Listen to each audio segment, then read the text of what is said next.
Carlos, es un gusto saludarte. Gracias por aceptar esta entrevista. Hola, Temoris, te agradezco muchísimo la oportunidad de hablar contigo y con el auditorio de Julio y ahora tuyo también. Carlos, cuéntanos, a ver, cómo se ha recibido dentro de la comisión el hecho de que se anunció el sábado pasado que Citizen Lab, que es un laboratorio especializado, es la autoridad más importante en el mundo en temas de espionaje digital, que es parte de la Universidad de Toronto en Canadá.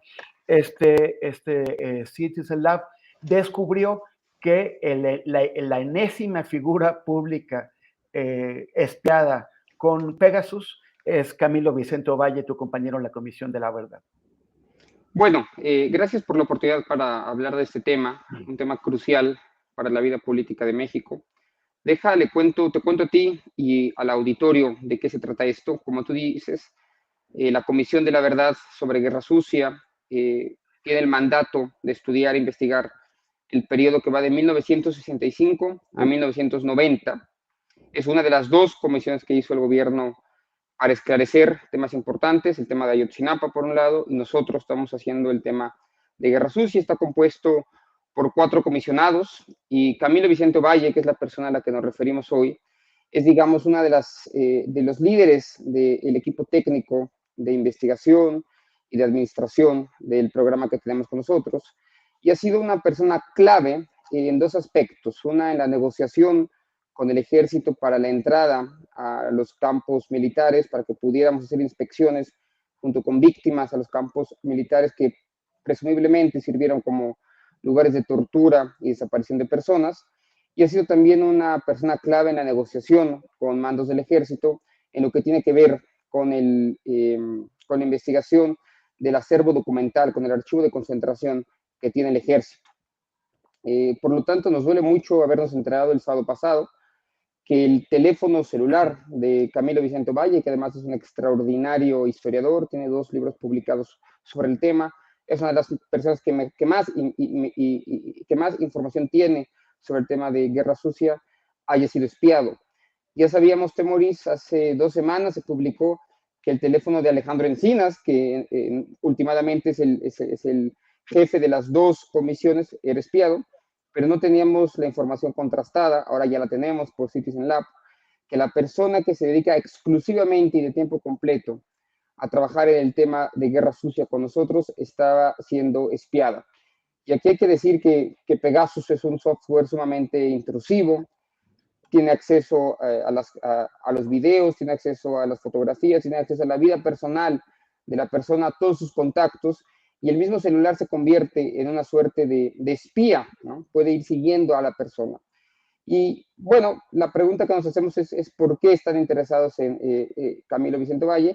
Yo no tengo la menor duda de que hay personas enojadas por nuestra metodología, por nuestros posibles hallazgos y por el trabajo que estamos haciendo en la Comisión de la Verdad.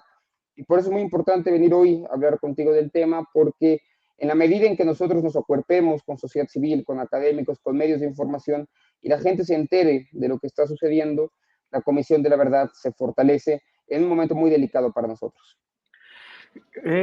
Carlos, explícanos un poco qué clase de trabajo delicado hace la Comisión de la Verdad de la Guerra Sucia. O sea, ¿qué tipo de información manejan?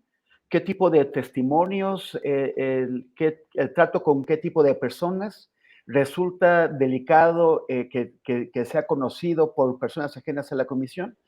E incluso si esto podría ser peligroso. Bueno, el mandato que tenemos las personas comisionadas, Eugenia Lier, David Fernández, Abel Barrera y un servidor es el siguiente. Es esclarecer aquí en el sentido de iluminar, de llegar a la verdad sobre graves violaciones a los derechos humanos ocurridas en el periodo 1965-1990, perpetradas por instituciones del Estado mexicano. Entonces estudiamos una gran variedad de masacres, de asesinatos, de casos de tortura, de desaparición forzada, de violencia sexual, etcétera, etcétera, que ocurren en ese periodo de 25 años, entre el 65 y el 90, lo que se suele conocer como el periodo de la Guerra Sucia. Normalmente cuando pensamos en guerra sucia, pensamos en el 68 y en el 71. Lo cierto es que el autoritarismo que ejerció el Estado en ese periodo fue más allá del 68 y fue más allá del 71. Y entre las instituciones perpetradoras, evidentemente es el ejército, aunque no solo el ejército. Uno de los hallazgos ha sido que son en muchos casos policías estatales, policías municipales, policías federales, las perpetradoras, pero evidentemente el Estado tiene al ejército como uno de los principales focos de contrainsurgencia, y es el ejército uno de los mayores perpetradores de graves violaciones a los derechos humanos.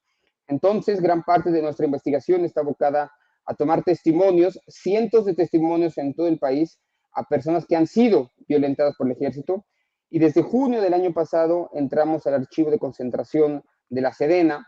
En este momento, cuando estoy hoy hablando aquí contigo, Temoris, hay personas de nuestro equipo trabajando ahí en el archivo y hemos encontrado varias cosas. No quiero adelantarme a los hallazgos de la comisión, pero nos parece muy raro y nos parece muy preocupante que desde la Sedena, desde el ejército mexicano, se esté espiando a la persona encargada de la negociación sobre archivos con ellos y a la persona encargada de la negociación sobre entrada a campos militares. Es una persona clave, Camilo Vicente Valle, y pone, pues nos preocupa mucho que esto se esté permitiendo desde el gobierno federal.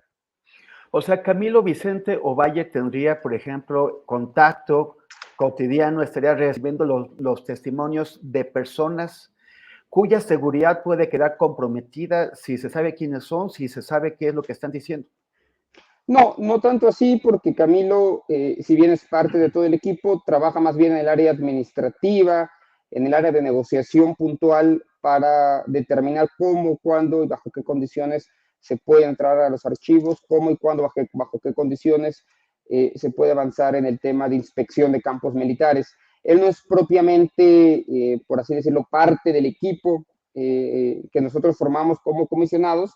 Él trabaja directamente en la Subsecretaría de Derechos Humanos de la Secretaría de Gobernación, pero es una persona clave en todos los trabajos que estamos haciendo, ¿no? Entonces, no solamente se trata de que Alejandro Encinas, que es el titular de la Subsecretaría de Derechos Humanos, estaba siendo espiado, sino también ahora conocemos el caso de Camilo Vicente Valle, que exclusivamente se dedica al tema de guerra sucia.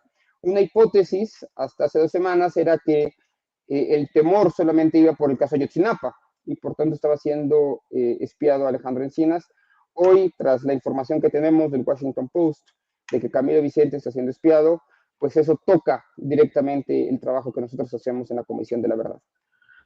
De acuerdo con revelaciones periodísticas que han sido hechas por medios nacionales e internacionales, la empresa que fabrica este sistema de inteligencia Pegasus se llama NSO Group, ya ha cambiado de nombre porque está intentando lavar su imagen, pero bueno, no sirve por ahora ubicarla como tal.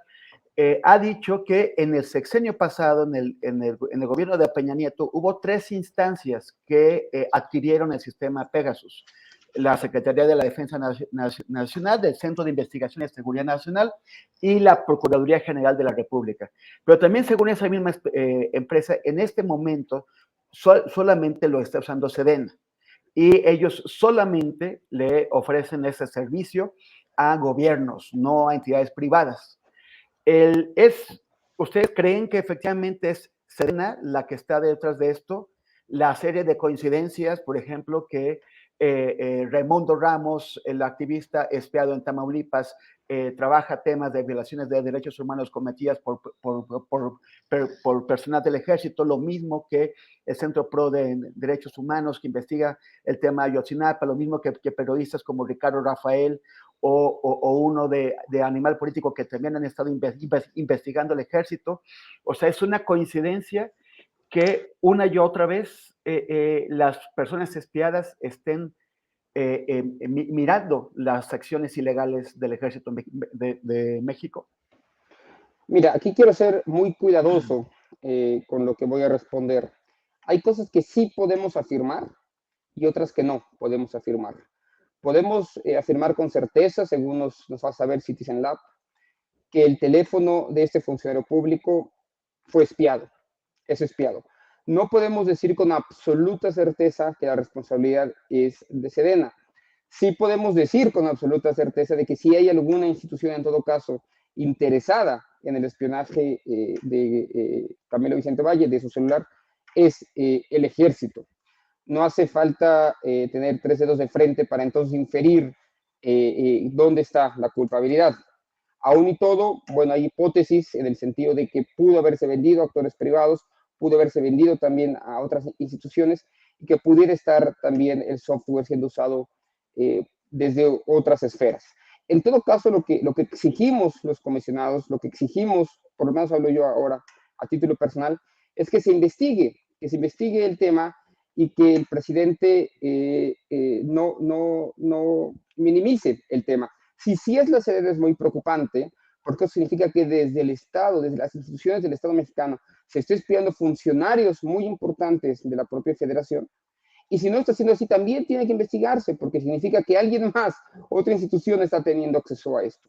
En todo caso, es preocupante, y lo que me molesta a mí en particular es que desde la Presidencia de la República se intente minimizar el tema y no se esté, por lo menos hacia afuera, siendo explícito en la necesidad de investigar un tema tan preocupante para la vida democrática del país, porque un país es democrático cuando sus servicios secretos, que necesitamos, que son importantes, tienen también tramos de control, cuando hay cierta gobernanza democrática.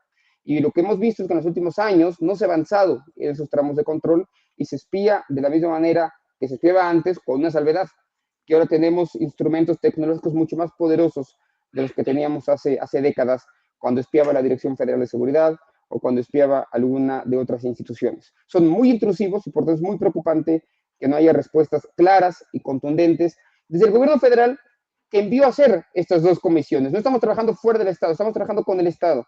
Y esa contradicción tiene que resolverse tan pronto como sea posible. ¿Tú, de casualidad, has pedido que revisen tu teléfono para verificar si no está sometido a un tipo de espionaje? Todavía no, pero seguramente lo tendremos que hacer en los próximos días las personas que trabajamos cerca de Camilo y que trabajamos en la Comisión de la Verdad. Carlos, tú que conoces los temas de seguridad y la organización de la organización política de los estados, ¿cómo es posible que los órganos de inteligencia del Estado, como el CISEN o ahora CNI, como los de los militares, no estén siendo supervisados sistemáticamente por civiles, por ejemplo, por órganos del Congreso, para garantizar su empleo correcto? No tengo una explicación contundente hacia ahí. Lo cierto es que en el año 2000, cuando tuvimos la posibilidad de transitar hacia lo que se llamó la alternancia política, no hubo una reforma en el ejército que pudiera instaurar esos tramos de control a los sistemas de inteligencia que ya tenían. El CISEN, si bien tuvo algunos avances, también ha tenido algunos retrocesos desde el año 2006. Y la transición democrática ha dejado mucho a deber en cuanto a los servicios secretos. Sabes muy poquito de cómo funcionan y no existen, digamos, lo que se llama check and balances legislativos y dentro de las propias instituciones que permitan, o más bien que no permitan que gente utilice algo que tendría que ser controlado para intereses criminales o intereses privados como hoy sucede, ¿no? Entonces, ha quedado mucho de ver ahí y la lógica de que se necesita todo lealtad y solo lealtad y nada y honestidad, pero no capacidad, pues habilita ese tipo de comportamientos. Y lo cierto es que el CNI hoy no es mejor de lo que él sí era en 2018, tampoco por los resultados parece que sea mucho más eficiente que en 2018, y ahí hay que decirlo con toda certeza, el gobierno federal ha quedado mucho que deber, está a tiempo, me parece, de enmendar el camino, pero para eso se necesita ser mucho más transparente y mucho más democrático en cómo se utilizan estos instrumentos. Es algo muy riesgoso, insisto, es algo muy importante para la vida democrática en este país. Cuando activistas, cuando centros de derechos humanos, cuando funcionarios públicos están siendo espiados, algo está pasando mal en el gobierno federal y tiene que resolverse. Aún y todo, si el espionaje no viniera, digamos, aceptando la hipótesis de que no viniera de parte del ejército, con más razón tendría que resolverse porque eso significa que esos softwares están siendo utilizados por actores privados para otros intereses. Entonces, en una o en otra hipótesis, tendría el gobierno federal que tomar cartas en el asunto y lo que más me lastima en lo personal es que en las últimas 2 semanas se haya minimizado el tema como si se tratara de un juego y no del hecho evidente de que está en peligro la vida privada de personas muy importantes en la función pública como la de Alejandro Encinas y la de Camilo Vicente Valle. ¿Tú crees que las personas que han señalado este problema de espionaje que, según todos los indicios, proviene del Estado mexicano, están incurriendo de alguna forma están buscando lastimar el proyecto del gobierno, el proyecto de la 4T? Desconozco de dónde vienen los ataques. Lo que no me queda ahora la menor duda es que los esfuerzos de esclarecimiento, los esfuerzos de verdad, los esfuerzos por saber qué pasó y quiénes son los culpables, están siendo torpedeados de algún lado. La Comisión de la Verdad de Ayotzinapa, en la Comisión de la Verdad de Guerra Sucia, voy a decirlo así, de manera muy humilde, son de los esfuerzos más importantes en esta administración en temas de derechos humanos. Son el punto de llegada de grandes luchas desde los años 70, desde los años 80, cuando se exigía la creación de una Comisión de la Verdad para este periodo, que fuera capaz de esclarecer no solamente casos como el 78 y el 71, sino todo el diálogo perverso que mantuvo el Estado mexicano y sus instituciones represoras con la sociedad mexicana. Entonces, ahora que llegamos a este punto, hay fuerzas en el Estado que están intentando, presumiblemente, terminar con sus esfuerzos y deseando que fracase. Ya sabíamos que íbamos a tocar fibras sensibles, ya sabíamos que iba a haber gente muy enojada con el trabajo que estamos haciendo, pero no entendíamos hasta dónde podía llegar la perversidad de estos actores. Entonces, el anuncio final y quizás el mensaje que quiero que se quede acá es que nosotros seguiremos haciendo el trabajo más allá de ese tipo de intervenciones, que espero que gente como Camilo Vicente Valle continúe haciendo el trabajo que tiene que hacer, que quiere y que siga haciendo desde hace mucho tiempo, porque tenemos el compromiso y el mandato de terminar el informe hasta septiembre del año 2024 y solamente llegaremos a ser exitosos en la medida que gente como tú, Temoris o Julio, medios de información, académicos y sociedad civil sigan acuerpando el trabajo que estamos haciendo para sentirnos lo menos solos posibles. Y Carlos, para terminar de explotarte y explotar tu tiempo, yo quería entrevistarte antes sobre otros temas, antes de que este asunto urgente nos forzara a entrar sobre esto ahora. Pero en los últimos minutos que tienes, porque yo sé que tienes un compromiso importante, ¿nos puedes explicar un poco qué es lo que puede esperar la gente del trabajo de la Comisión de la Verdad, de la Guerra Sucia en la que participas? La de Ayotzinapa estudia un caso muy concreto y no parece tener fin ese trabajo. Ustedes enfrentan un periodo de un cuarto de siglo. ¿Qué se puede esperar? O sea, ¿qué tienen ustedes la capacidad física y el tiempo para hacer? Bueno, somos un equipo grande de investigadores, investigadoras, de historiadores, de cientistas políticos, que están realizando esta investigación, intentando esclarecer no tanto los casos particulares, sino los patrones de desaparición forzada, de tortura, de ejecuciones extrajudiciales que sucedieron en esa época. El modo en que operaban las instituciones perpetradoras, más en forma de red que de forma de institución, la forma en la que se coaligaban para atacar a la insurgencia, gente que quiso cambiar este país, la Liga 23 de septiembre, el Partido de los Pobres y muchas tantas otras organizaciones, la manera en la que el Estado actuó para desaparecer todo tipo de disidencia, no solamente contra insurgente, sino maestros, sindicatos, estudiantes, disidencias sexogenéricas, cómo actuaban las cárceles, cómo actuaban los ministerios públicos, el papel de los abogados, entender algo muy amplio, ¿no? ¿Qué es esto? La conversación autoritaria que mantuvo el Estado con la sociedad en su conjunto. 25 años de violencia, de desaparición, de tortura. No es algo menor. Y para ello lo que hemos hecho, te cuento rápido, Temoris, es estudiar más de 40 fondos de archivos en todo el país, no solamente federales, sino también estatales. Hemos ido a ver documentos y archivos privados, públicos de organizaciones civiles a lo largo de todo el país y tomando testimonio también en todo el país. En este momento, cuando estoy hoy contigo, tenemos más de 10 grupos de personas tomando testimonio a lo largo de todo el país y también estamos generando muchos foros porque pensamos que no solamente se trata de escribir un informe, que ponga a las víctimas en el centro, un relato histórico de lo sucedido en ese momento, sino también es un trabajo de divulgación social de la verdad, y estamos generando audiencias públicas para que quizás por primera vez muchas víctimas hablen sobre lo sucedido en ese periodo. Estaremos el sábado en la ciudad de Chihuahua, ya hicimos una audiencia pública en Chilpancingo, otra en Ciudad de México, e iremos viajando a todo el país prácticamente cada mes. Tenemos una actividad importante en diferentes partes del país, y lo que les convoco es a que miren la convocatoria de testimonios que tenemos en las redes de la Comisión de la Verdad. Busquen solamente Comisión de la Verdad México o Mecanismo de Esclarecimiento Histórico en Twitter, en Instagram, en Internet, y ahí van a poder ver la convocatoria. Y si usted está siendo aludido a esto, si usted es testigo, si fue perpetrador, si fue víctima, si conoce a alguien que fue víctima en el periodo de Guerra Sucia, por favor escríbame ya sea directamente a mí, ahí están mis redes sociales, al rato ojalá Temoris las pueda dar a conocer, o también por muchas formas pueden acceder a nosotros para que nosotros vayamos a ustedes. El trabajo de la comisión no es tanto que la gente nos busque, sino que nosotros podamos ir hasta el último rincón de este país a darle voz a los que no han tenido voz en tantas décadas de silencio y autoritarismo en este país.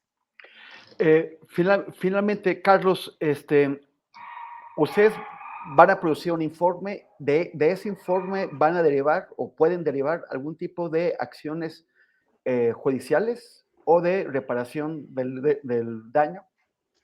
Es importante que conozca la gente que la Comisión de la Verdad tiene 5 ejes.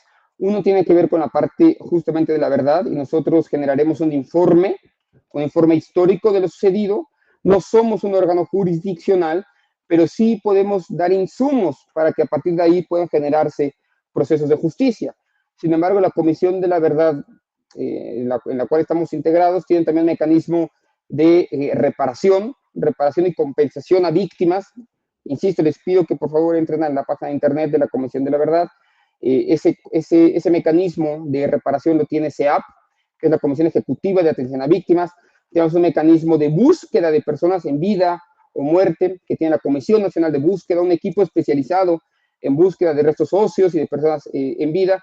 Tenemos un mecanismo de justicia que genera un diagnóstico de los casos jurisdiccionales sobre Guerra Sucia, y tenemos también el Ancla hacia el Futuro, que es una comisión de memoria que va a habilitar la creación de una ley de memoria que hacia el futuro establezca un Centro Nacional de Memoria para que los trabajos de la Comisión de la Verdad que terminan en septiembre del 24, puedan continuar hacia el futuro de otros modos, con otras generaciones, otros investigadores, porque la búsqueda por la justicia y la verdad, Temoris, no termina nunca, siempre es un punto y aparte.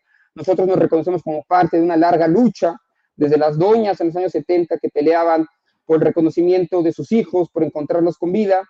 Nosotros ahora, entre tanto, mucha otra gente que participó, y hacia el futuro mucha gente que va a tomar también nuestro mandato, y ojalá nosotros hayamos puesto un grano de arena en esta lucha por la verdad, la justicia, la repetición, la no repetición y la compensación de la gente que fue víctima en ese periodo. Carlos, te agradezco mucho. Solamente le comento al público que en Twitter estás con tus apellidos, Pérez Ricard, sin el hyphen, sin el guión. Sin el guión. @Pérez Ricard, y ahí te pueden encontrar, y como Carlos Pérez Ricard en Facebook. No sé si estás en Instagram y si bailas en TikTok, pero bueno, te agradezco muchísimo. Espero que esto también sirva para que otras personas puedan entrar en contacto con la comisión. Muchas gracias, Carlos, y hasta la próxima. No, te agradezco muchísimo. Más fácil para la gente, Mecanismo de Esclarecimiento Histórico, Comisión de la Verdad en Google. Ya les van a salir tanto nuestra página de internet como todas nuestras redes sociales. Y nosotros les respondemos inmediatamente. Necesitamos que la gente hable con nosotros y que se apropien del trabajo de la comisión. Les agradezco mucho, Temoris, nos vemos pronto y estamos en contacto. Muchas gracias, hasta luego.